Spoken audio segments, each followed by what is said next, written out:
So in this workout, I'm using C major scale, the two positions of C major scale. First one is this, start with the fifth string with third fret, 3, 5, the next string, fourth string, 2, 3, 5, next string, 2, 4, 5.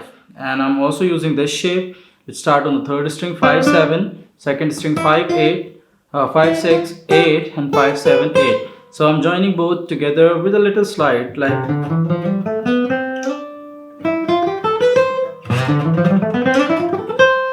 And also if you want to come back as well,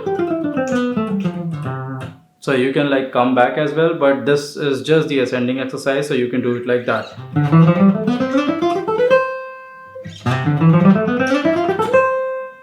That's how it sounds like. Practice, learn better, and play better.